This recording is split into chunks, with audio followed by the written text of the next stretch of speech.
আসসালামু আলাইকুম ওয়া রাহমাতুল্লাহ। আজকে আমি আপনাদের সামনে ইমাম বুখারী রাহিমাহুমুল্লাহর সংক্ষিপ্ত জীবনীর ব্যাপারে কিছু আলোচনা করব। প্রথম পয়েন্ট, জন্ম। শ্রেষ্ঠ মুহাদ্দিস ইমাম বুখারী রাহিমাহুমুল্লাহ 194 হিজরির 13 শাওয়াল জুমআর নামাজের পর জন্মগ্রহণ করেন। তার পূর্ণ নাম আবু আবদুল্লাহ মুহাম্মদ বিন ইসমাইল বিন ইব্রাহিম ইবনে মুগিরাহ ইবনে বারদিজবাহ আল বুখারী আল জুফি। দ্বিতীয় পয়েন্ট, শিক্ষা জীবন। অল্প বয়সেই ইমাম বুখারী রাহিমাহুমুল্লাহ পবিত্র কোরআন মাজিদ মুখস্থ করেন। 10 বছর বয়সে তার মাঝে হাদিস মুখস্থ করার প্রবল স্পৃহা দেখা দেয়। ইমাম বুখারী রাহিমাহুমুল্লাহ এর স্মৃতিশক্তি ছিল অত্যন্ত প্রখর। এই সম্পর্কে অনেক ঘটনা পাওয়া যায়।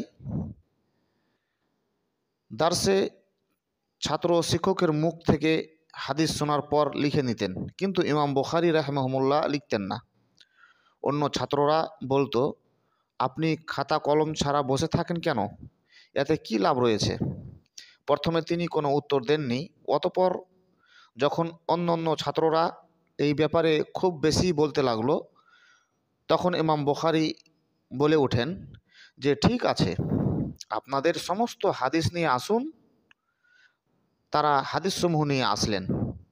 তিনি পর্যায়ক্রমে তাদের সেই হাদিস মুখস্থ শুনিয়ে দিলেন।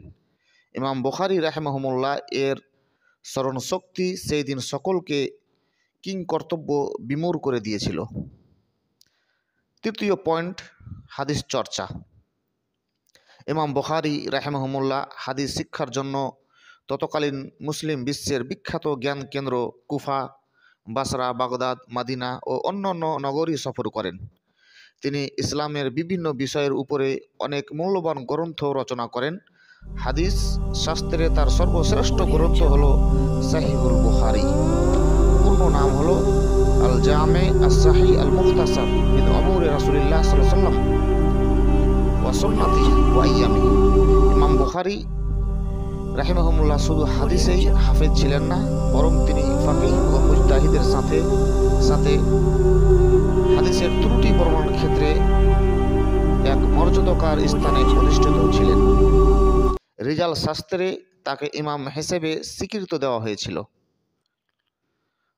প্রখ্যাত মুহাদ্দিস ইমাম তিরমিজি বলেন, ইরাক ও খোরাসানের হাদিস ত্রুটি বর্ণনা, ইতিহাস সম্পর্কে জ্ঞান এবং হাদিসের সনদ সম্পর্কে পরিচিত ব্যক্তি মুহাম্মদ বিন ইসমাইলের মতো কাউকে দেখিনি। অনুরূপ আবু মুসা তার সম্পর্কে বলেন, আমাদের নিকট মুহাম্মদ ইবনু ইসমাইল দ্বীনের ব্যাপারে সূক্ষ্ম জ্ঞানের অধিকারী এবং উল্লেখযোগ্য ফাকিহ ছিলেন। ইমাম আহমদ ইবনে হাম্বলের চেয়ে। হাদিস সংকলনের নিয়ম। চতুর্থ পয়েন্ট, হাদিস সংকলনের নিয়ম। ইমাম বুখারী রাহিমাহুমুল্লাহ হাদিস সংকলনের পূর্বে গোসল করতেন। 2 রাকাত সালাত আদায় করে ইস্তেখারা করার পর একটি হাদিস লিপিবদ্ধ করতেন। 5 নম্বর পয়েন্ট, হাদিসের সংখ্যা। আল মুজামুল মুফাহরাসের হিসাব অনুযায়ী সাহিহুল বুখারীতে সর্বমোট 7563 হাদিস রয়েছে, আর তাকরার বা পুনরাবৃত্তি বাদ দিয়ে 4000টি হাদিস আছে। এতে মোট 98টি অধ্যায় রয়েছে। 6 লক্ষ হাদিস হতে যাচাই বাছাই করে দীর্ঘ 16 বছর ধরে অক্লান্ত পরিশ্রম করে গ্রন্থখানি সংকলন করেন। সকল মুহাদ্দিসের সর্বসম্মত মতে সমস্ত হাদিস গ্রন্থের মধ্যে হতে এই মর্যাদা সবার ঊর্ধ্বে এবং কোরআন মাজিদের পর সর্বাপেক্ষা বিশুদ্ধ গ্রন্থ। যেমন বলা হয়ে থাকে যে কিতাবুল্লাহ তথা কোরআনের পরে আসমানের নিচে সবচেয়ে বিশুদ্ধ গ্রন্থ হচ্ছে বুখারী। ইমাম বুখারী রাহিমাহুমুল্লাহ সহিহ কিতাব সাহিহুল বুখারী সংকলনের ব্যাপারে 2টি শর্ত করেছেন।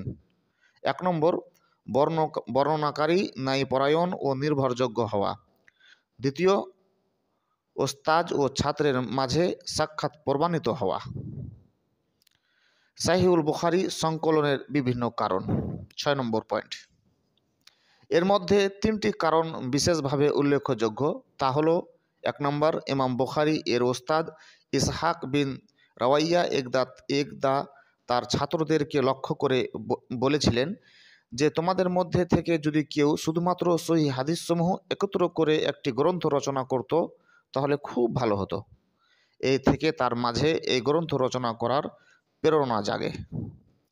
2 নম্বর, কেউ কেউ বলেন ইমাম বুখারীর একবার স্বপ্নে দেখলেন রাসূলুল্লাহ সাল্লাল্লাহু আলাইহি ওয়াসাল্লামের যে সহিহ হাদিসসমূহ জাইফ হাদিসকে আলাদা করা হবে। তারপর থেকে ইমাম বুখারী গ্রন্থ রচনায় মনোনিবেশ করেন এবং দীর্ঘ 16 বছর তার মনোবাসনা পূর্ণ করেন। 3 নম্বর, সাহিহুল বুখারী সংকলনের পূর্বে সাহিহ এবং জাইফ হাদিসগুলো আলাদা করে কোনো গ্রন্থ রচিত হয়নি। হাদিসের গ্রন্থগুলোতে উভয় প্রকারের হাদিসও লিপিবদ্ধ ছিল। তাই মুসলিম সমাজে কেবলমাত্র সহিহ হাদিস সম্বলিত একটি গ্রন্থের বিশেষ প্রয়োজন দেখা দেয়। এই প্রয়োজনীয়তা উপলব্ধি করে তিনি এই গ্রন্থখানি রচনা করেন। 7 নম্বর পয়েন্ট, ইমাম বুখারী এর ওস্তাদ সংখ্যা। ইমাম বুখারী রাহিমাহুল্লাহর ওস্তাদ সংখ্যা সহস্রাধিক। তার প্রসিদ্ধ কয়েকজন ওস্তাদের নাম উল্লেখ করা হলো। 1 নম্বর, মাক্কি ইবনু ইব্রাহিম, ইব্রাহিম ইবনে মুনজির, মুহাম্মদ বিন ইউসুফ আল হুমাইদি, ইদাম বিন আবি আয়াস, আহমদ ইবনু হাম্বল, আলী ইবনুল মাদিনী। ইমাম বুখারী রাহিমাহুল্লাহর ছাত্র সংখ্যা। 8 নম্বর পয়েন্ট, ইমাম বুখারী রাহিমাহুল্লাহর ছাত্র সংখ্যা অসংখ্য। কোনো বর্ণনা মতে তার ছাত্রদের সংখ্যা 90,000। তার মধ্যে প্রসিদ্ধ কতিপয়ের নাম উল্লেখ করা হলো: আবুল হোসাইন মুসলিম ইবনুল হাজ্জাজ, আবু ঈসা তিরমিজি, আব্দুর রহমান আন-নাসাই, আবু হাতিম ও অন্যান্য। ইমাম বুখারী এর গ্রন্থসমূহ। 9 নম্বর পয়েন্ট, জামে সগীর, জুজুর রাফুল ইয়াদাইন, জুজুল কিরাত, আদাবুল মুফরাদ, তারিখুল কবির, তারিখুল সগীর, তারিখুল আউসাত, বিররুল ওয়ালিদাইন, কিতাবুল ইলাল, কিতাবুল জুআফা। এই কিতাবগুলি হচ্ছে ইমাম বুখারীর গ্রন্থ। লাস্ট পয়েন্ট, 10 নম্বর পয়েন্ট লাস্ট, ইমাম বুখারীর তিরোধান অর্থাৎ মৃত্যু। হাদিসের জগতে অন্যতম দিক পাল জীবনের শেষ প্রান্তে সীমাহীন জ্বালা যন্ত্রণা দুঃখ বেদনার মধ্য দিয়ে হরতঙ্ক নামক পল্লবীতে 256 হিজরির 1 শাওয়াল ঈদুল ফিতর নিজের ভক্ত বৃন্দদেরকে শোক সাগরে ভাসিয়ে পরপারে পাড়ি দিলেন। মৃত্যুকালে তার বয়স ছিল 62 বছর। এই সংক্ষিপ্ত ইমাম বুখারীর জীবন